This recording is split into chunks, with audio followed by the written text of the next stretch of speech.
तस्मै सुदानमः तस्मै सुदानमः। दादी के लिए दीजिए अस्मात् अमुक देवी सावित्री रूपा शीतलम जलम तस्मै सुदानमः तस्मै सुदानमः तस्मै सुदानमः। परदादी के लिए दीजिए अस्मात् माता मही अमुक देवी अमुक लक्ष्मी रूपा शीतलम जलम तस्मै सुदानमः तस्मै सुदानमः तस्मै सुदानमः। आपकी 3 पीढ़ी हो गई, पिता की 3 पीढ़ी, पिताजी बाबा परबाबा, माता दादी परदादी, और नहीं है तो उससे अगली वाली पीढ़ी। लेकिन इसमें क्या होता है, सौतेली माँ दादी हो सकती है, तो जिनकी सौतेली माँ या दादी रही हो उसके लिए दीजिए अस्मात् सपत्नी अमुक देवी अमुक वासुदेव तस्मै सुदानमः तस्मै सुदानमः तस्मै सुदानमः। अब देंगे दूसरे गोत्र, माँ का गोत्र। पिता के गोत्र की 3 पीढ़ी थी, माँ के गोत्र की 3 पीढ़ी के लिए देंगे। आप नई पीढ़ी को बताइए अपनी 7 पीढ़ी कौन सी होती है। 7 पीढ़ी सिर्फ हिंदुओं में होती हैं, और जगह जानवर वाला व्यवहार है, औरत कर ली छोड़ दी। मुसलमानों में निकाह होता है, कॉन्ट्रैक्ट है, शादी नहीं है। और ईसाइयों में चर्च में जाके भी कॉन्ट्रैक्ट पेपर साइन होता है, जब चाहते हैं तलाक दे देते हैं। हिंदुओं में विवाह के बाद न तो तलाक है और ना ही डाइवर्स है। डाइवर्स चर्च में शादी की है तो होगा, और तलाक यदि आपने निकाह पढ़ा है तो होगा। आपने निकाह पढ़ा, आपने चर्च में शादी की, इससे डाइवर्स और तलाक नहीं हो सकता। आपका विवाह विच्छेद होता है, वो सब देवताओं को वापस इकट्ठा कीजिए और देवताओं से निवेदन कीजिए कि विच्छेद कीजिए।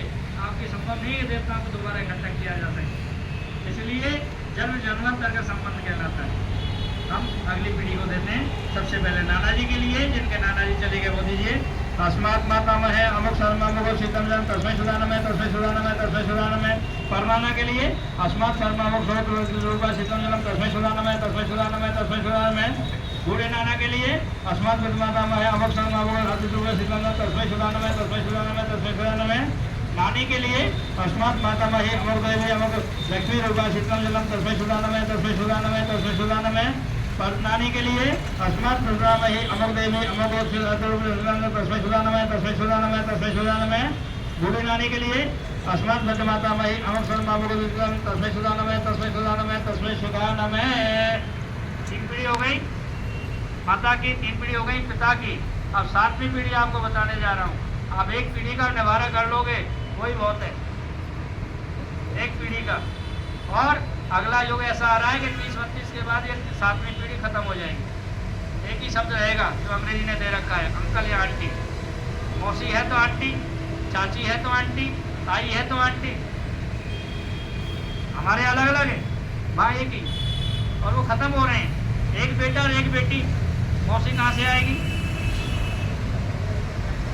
भाऊ कहाँ से आएगा, चाचा कहाँ से आएगा, एक ही भाई है। देख लेना हमारा रिकॉर्ड है। 1 करोड़ व्यक्ति 10 साल के अंदर जापान में खत्म हुए। आबादी के मुताबिक भारत में भी 32 के बाद इस पीढ़ी के लिए तर्पण नहीं होगा, बचेंगे ही नहीं। अब वो योग आ रहा, 7वीं पीढ़ी के लिए देना शुरू करेंगे। हम सबसे पहले जिनके बेटे गए हैं किसी वजह से, बेटे के लिए दीजिए। जन्म के बाद, धर्म के लिए नहीं देंगे। कोई भी जन्म लेने के बाद में, चाहे वो 3 साल से अधिक का होता है, उसके तर्पण होता है, उसी का दाह संस्कार होता है। किसी का बेटा गया हो तो दीजिए अस्मात् सत अमुक सर्वममुक वासुदेव तस्मै सुदानमः तस्मै सुदानमः तस्मै सुदानमः। किसी की बेटी के लिए देना है तो वो दीजिए अस्मात् कन्या अमुक देवी अमुक वासुदेव तस्मै सुदानमः तस्मै सुदानमः तस्मै सुदानमः। चाचा ताऊ के लिए दीजिए, वो पिता का हो चाहे बाबा का हो, जो भी।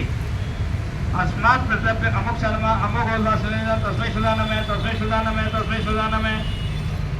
मामा के लिए दीजिए अस्मात् माता अमुक शर्मा अमुक वासुदेव तस्मै सुदानमः तस्मै सुदानमः तस्मै सुदानमः। भाई के लिए दीजिए, किसी का भाई है तो, बड़ा हो छोटा हो सौतेला हो। अमुक भ्राता अमुक शर्मा अमुक वासुदेव तस्मै सुदानमः तस्मै सुदानमः तस्मै सुदानमः। बुआ के लिए अस्मात् पितृभगिनी अमुक देवी अमुक तस्मै सुदानमः तस्मै सुदानमः तस्मै सुदानमः। पोती के लिए माँ की बहन अस्मात् पितृभगिनी अमुक देवी अमुक तस्मै सुदानमः तस्मै सुदानमः तस्मै सुदानमः। बहन के लिए, सिस्टर बहन के लिए अस्मात् भगिनी अमुक देवी अमुक तस्मै सुदानमः तस्मै सुदानमः तस्मै सुदानमः। ससुर के लिए, जिनके ससुर जा चुके हैं अस्मात् ससुर अमुक गोत्र अमुक वासुदेव तस्मै सुधा नमः तस्मै सुधा नमः तस्मै सुधा नमः। सास के लिए ससुर पत्नी सास के लिए अस्मात् ससुर पत्नी अमुक देवी अमुक तस्मै सुधा नमः तस्मै सुधा नमः तस्मै सुधा नमः। यहाँ जो बैठे हैं वो सभी